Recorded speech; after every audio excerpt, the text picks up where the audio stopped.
Assalamualaikum warahmatullahi wabarakatuh. Nama saya Tursina MPD, saya CGP Angkatan 8 dari Kota Bogor.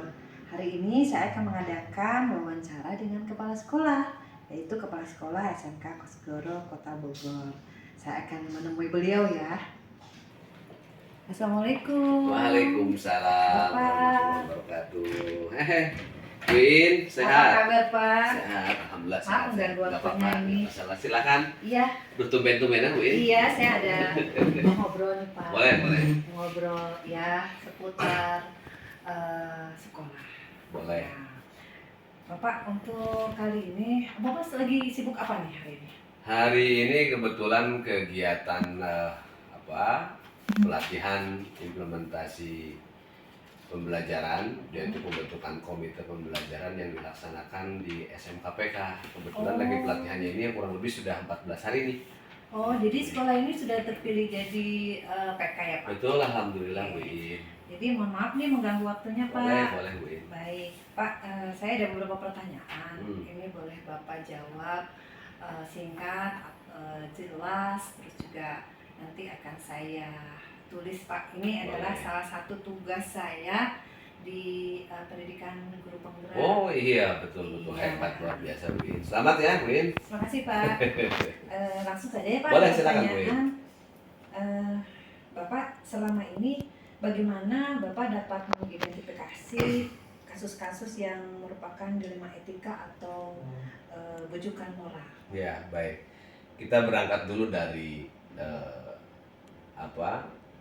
permasalahan kait dengan dilema etika dulu ya, karena ini kita bicara masalah hati dan perasaan tentu di sini. Betul. Kita bicara masalah benar ataupun dari benar dan lebih benar, kan begitu ya. Betul. Tentu banyak hal yang memang selama saya memimpin di sini, saya ini hari ini mungkin tahun kedua, Bu In. Oh iya. Jadi tentu konflik-konflik yang terkait dengan penyelesaian permasalahan ini terkait dengan dilema etika ini juga hampir menjadi satu makanan setiap hari memang.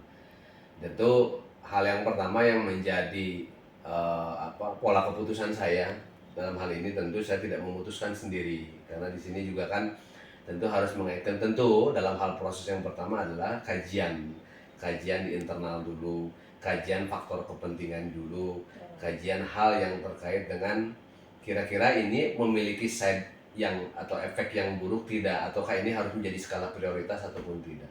Tentu hal ini yang menjadi konsep awal saya. Hal kedua, tentu saya juga pribadi tidak memutuskan sendiri. Saya memiliki para wakil kepala sekolah, juga para kepala program atau kepala bidang dalam hal ini. Tentu saya perlu diskusikan. Maka keputusan bersama ini yang akan menjadi satu keputusan untuk terkait kasus dengan dilema etika itu sendiri. Oke, baik Pak. Iya, terima kasih atas jawabannya. Terus yang kedua Pak, menurut Bapak, ini ketika pengambilan keputusan itu, nih bagaimana nih Pak cara Bapak ketika mengambil keputusan, terutama dalam kasus-kasus di mana ada dua kepentingan yang sama-sama benar dan sama-sama mengandung nilai kebajikan? Ya, kita ambil satu contoh saja dulu ya. Di beberapa mungkin di beberapa waktu ke belakang ini kan kami juga kehilangan satu guru mata pelajaran, yaitu pendidikan agama Islam, karena kebetulan beliau ini sesudah kontrak Bu In, kontrak, kemudian sudah diberikan jumlah jam, kemudian sudah diberikan jadwal, tetapi mungkin ada prioritas yang lebih yang kemudian dipilih oleh guru yang bersangkutan untuk memilih bidang yang berbeda tentunya hal ini.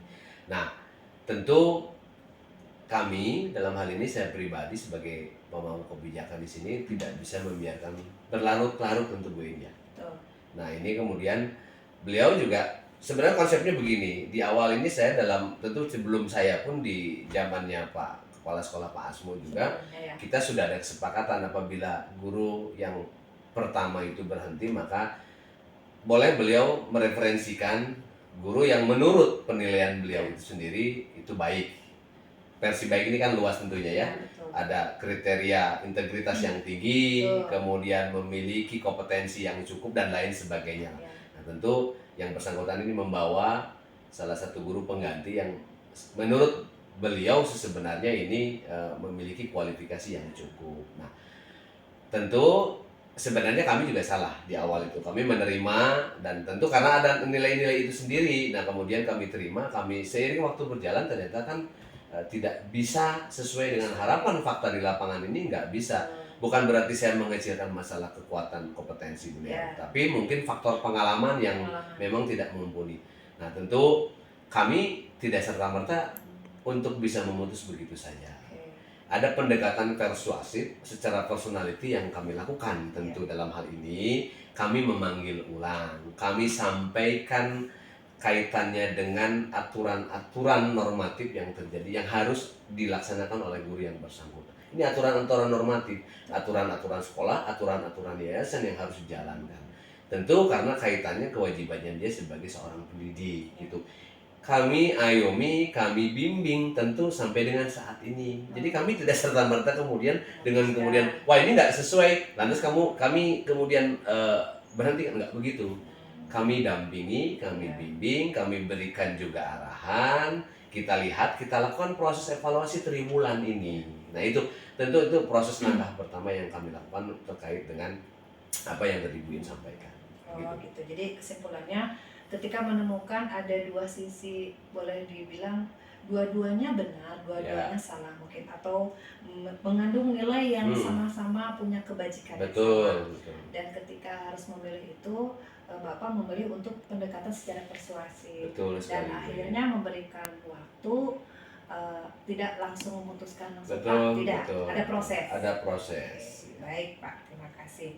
Nah untuk selanjutnya, langkah-langkah apa atau mungkin prosedur apa yang Bapak sudah lakukan selama ini? Ya, pendekatan yang saat ini sering saya lakukan itu humanis. Kami bukanlah saya mengesampingkan aturan-aturan bawah atasan bawah, tidak seperti itu yang kami lakukan di sini. Ada pendekatan humanis yang lebih kepada nilai-nilai kekeluargaan, karena nilai inilah yang bisa mendekatkan antara saya sebagai pimpinan di sekolah dengan guru tersebut. Bukan artinya saya melarang ada batasan, tidak. Dengan nilai-nilai humanis, dengan nilai-nilai kekeluargaan ini, saya justru akan lebih jauh bisa tahu gitu, apa yang mereka inginkan dan mereka bisa tahu apa yang sekolah inginkan. Tentu itu pendekatan yang pertama, baik itu guru yang baru ataupun guru yang lama, supaya tidak ada gap di antara kita. Seperti itu Bu In. Tapi tidak kemudian mengesampingkan apa yang menjadi norma-norma dan aturan-aturan normatif sekolah. Begitu Bu In. Baik, kalau bisa saya simpulkan, mungkin langkah-langkah Bapak atau prosedur Bapak yang sudah dilakukan, pertama ada pemanggilan itu mungkin? Tentu. Pemanggilan dengan orang tersebut. Iya, betul. Kemudian setelah itu berbicara dengan beberapa struktural atau misalkan betul. Itu untuk kemudian saya tidak mau memutuskan sendiri, maka perlu ada musyawarah. Dan akhirnya mengambil keputusan berdasarkan hasil musyawarah. Betul sekali. Oke, baik. Dan selanjutnya hal apa saja yang selama ini dianggap efektif dalam pengambilan keputusan dalam kasus-kasus dilema etika? Ya, yang paling efektif itu ya adalah dengan saya memanggil personal. Personal. Ya, artinya bahwa bukan satu keputusan mutlak bahwa kamu enggak begitu. Tapi saya ulang kembali bahwa ada pendekatan humanis, ada pendekatan persuasif yang saya pribadi lakukan untuk memastikan mana tatanan letak yang memang kemudian tidak baik untuk dia, tidak baik untuk dilaksanakan. Nah itu yang kemudian saya lebih banyak kepada personalnya. Oke, berarti kalau saya simpulkan Bapak mengadakan coaching mungkin ya, betul lebih sekali. kepada menggali personal tersebut. Betul. Kira mungkin ada permasalahan atau yang bisa dibicarakan. Karena prinsipnya begini, saya mempercayai hal-hal yang bahwa manusia memang patut untuk bisa bersalah, tetapi pada prinsipnya bahwa kesalahan tersebut masih bisa diperbaiki. Dan saya percaya itu. Saya percaya itu bahwa tidak selamanya kemudian dia salah.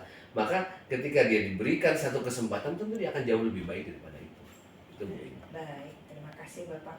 Nah untuk selanjutnya nih, kan pasti setelah atau sebelum pengambilan keputusan itu ada tantangan. Nih menurut Bapak, tantangan apa sih yang sudah terjadi dalam proses pengambilan keputusan pada kasus? Ya, terkadang keputusan ini kan tidak bisa berpihak kepada semua orang. Betul. Satu, Yang kedua, tidak bisa juga menyenangkan semua orang Ya. gitu ya. Yang namanya keputusan-keputusan itu bahwa tidak bisa kemudian bahwa yang saya ambil ini pasti akan bisa baik untuk semua orang. Nah, tentu saya biasanya perlu waktu. Kalaupun kemudian itu sudah ada diskusi terjadi, maka saya perlu waktu untuk memikirkan. Maka saya selalu berprinsip, malam adalah waktu yang tepat untuk bisa mengevaluasi setiap kinerja. Nah itu Bu In, jadi bahwa nanti tentu, makanya saya katakan tadi tentu, maka saya akan akumulasi kalau 70% nilai-nilai baik ini bisa menjadikan hal baik untuk dia sendiri, maka itu yang akan saya putuskan. Maka 30%-nya akan saya berikan pemahaman. Kalau saya tidak lakukan ini, maka kepada pihak-pihak yang merasa kok keputusannya jadi begini, saya akan panggil kok. Kalau saya tidak lakukan ini, efek-efeknya akan begini-begini. Seperti itu, Bu. Ya, baik. Berarti tantangan yang selama ini dalam proses pengambilan keputusan ini mungkin Bapak tantangannya adalah waktu yang tidak bisa secara cepat gitu mengambil keputusan. Butuh waktu. Ada yang urgensi memang harus, ada yang memang kaitannya dengan perasaan seseorang itu harus butuh waktu. Oke, baik, terima kasih. Apakah Bapak mempunyai atau memiliki sebuah jadwal tertentu dalam sebuah penyelesaian kasus dilema etika? Apakah langsung menyelesaikan di tempat atau memiliki jadwal tertentu untuk menyelesaikan? Tadi yang saya sampaikan, ada yang memang sifatnya urgensi hari itu juga harus saya tuntaskan dan saya selesaikan bisa hari itu. Ada yang memang kemudian saya jadwalkan nanti di dalam satu momen evaluasi bersama. Itu seperti itu proses begitu. Oke, baik. Tadi saya singgung sedikit tentang tantangan. Apakah, mohon maaf, di sini kan sekolah swasta ya Pak? Betul. Apakah keberadaan yayasan ini menjadi misalkan faktor internal atau eksternal yang menjadi tantangan Bapak dalam pengambilan keputusan? Ya, ada pengaruhnya. Pengaruh pasti ada. Namanya kita sekolah swasta kan kadang bisa beriringan bersamaan, kadang nanti bisa juga bertolak belakang. Tentu saya selaku kepala sekolah tentu saya memiliki dua pimpinan, tentu kan dalam hal ini pemerintah diwakili KCD, ada juga yayasan. Saya harus bisa mensinkronkan, harus bisa mengkolaborasikan keputusan-keputusan atau kebijakan-kebijakan dari dua instansi tersebut untuk yang pertama bisa memberikan peran positif juga untuk sekolah, khususnya nanti untuk anak-anak atau peserta didik dan orang tua. Seperti itu. Baik. Nah, kira-kira menurut Bapak, adakah seseorang atau faktor yang mempermudah selama pengambilan proses pengambilan keputusan tersebut? Seseorang gitu ya? Ya, atau mungkin faktor lain, mungkin faktor-faktor apa yang sehingga Bapak bisa dengan mudahnya mengambil keputusan tersebut tanpa lama? Faktor yang tanpa harus lama tentu saya selalu mengedepankan masalah profesionalisme ya. Jadi begini, terkadang ada orang yang melihat satu kesalahan kemudian dia diputuskan untuk langsung diberhentikan. Tapi maka nilai profesionalisme, saya akan mengevaluasi nilai-nilai kebaikan dia terhadap sekolah. Nah ini satu keputusan juga. Jadi makanya tidak harus, ada yang memang urgensinya dia harus diberhentikan saat itu, ada tentu dengan nilai-nilai yang memang tidak ada nilai-nilai baik untuk sekolah. Tapi kalau memang kita lihat maka proses evaluasi ke belakang yang saya lakukan. Seperti itu Bu. Oke, berarti faktor yang mempermudah dalam proses pengambilan keputusan ini yang pertama adalah faktor profesionalisme dan kemudian pengadaan atau pelaksanaan evaluasi. Betul. Oke, baik. Kalau misalkan dari seseorang, adakah sosok gitu yang bisa mempermudah dalam hal pengambilan keputusan tersebut? Seseorang dalam hal ini apa tuh misalkan Wakasek atau gitu ya. atau apa? Oke, tentu saya bilang tadi teman-teman yang memang kemudian didudukkan menjadi para wakil kepala sekolah dan kepala bidang, tentu mereka memiliki kualifikasi lebih daripada teman-teman guru yang lain. Tentu saya bilang setiap ucapan, setiap masukan, setiap kemudian dorongan atau support yang dikeluarkan oleh para wakasek dan kabid memiliki potensi yang sangat positif. Tentu itu makanya orang-orang inilah yang memang memberikan pengaruh luar biasa terhadap keputusan-keputusan yang saya ambil. Oke, baik. Satu lagi nih Pak. Baik. Nah, dari semua hal yang telah disampaikan, pembelajaran apa nih yang dapat Bapak petik dari pengalaman Bapak ketika mengambil keputusan ketika terjadi sebuah dilema etik? Baik. Yang pertama tentu nilai kesabaran ya. Itu udah pasti prioritas. Nilai kesabaran. Karena saya ulangi lagi, ketika saya memutuskan satu hal, tentu keputusan saya ini tidak bisa memberikan nilai membahagiakan untuk semua orang. Iya. Maka tentu pasti akan beberapa gelintir orang yang Iya. tidak suka dengan keputusan saya. Maka saya harus sabar untuk hal itu. Kemudian saya harus lapang dada tentu kan untuk belajar memahami tersebut. Dan tentu dengan hal ini saya bisa memahami banyak karakter teman-teman yang ada dalam lingkup pekerjaan di SMK Kosgoro ini. Dan banyaklah Win, itu salah satu yang bisa saya sebut. Oke, baik. Nah, ini juga kaitannya dengan pembelajaran sosial emosional mungkin, Iya, Pak. betul. Jadi Bapak di sini banyak sekali pembelajaran ketika terjadi sebuah dilema etika, Betul. di mana Bapak di sini dituntut untuk hak mampu mengambil keputusan ketika ada dua. Jadi saya harus bisa profesional di satu sisi, tapi di sisi yang lain saya harus tetap mengedepankan nilai perasaan, Oke, baik. gitu ya, atau nilai kekeluargaan itu sendiri. Ya. Iya, wah luar biasa banget Bapak. Iya. Kayaknya seru nih ngobrolnya, tapi kayaknya pertanyaan sampai di situ. Oh gitu, Nanti Win, mungkin ya. lain kali saya boleh ya Pak? Mangga Ngobrol Win, lagi. nanti berbincang lagi lah di sini. Ya, dan kebetulan juga saya minta dukungannya untuk program grup. Amin, ini. amin. Saya doakan Bu Iin sebentar lagi beres ya. Iya. Wah, luar biasa. Terima kasih, dan mungkin kemungkinan nanti 2 minggu ke depan saya akan mengadakan diseminasi, Amin. mengajak rekan-rekan sejawat untuk sama-sama share tentang pengalaman saya menjadi guru penggerak. Baik, baik. Bapak terima kasih Sukses mohon selalu, maaf, Bu Iin, ya. mengganggu Baik, waktunya. baik Bu Terima Iin, kasih, mangga. Pak. Sama-sama Bu Iin. Assalamualaikum. Waalaikumsalam warahmatullahi wabarakatuh.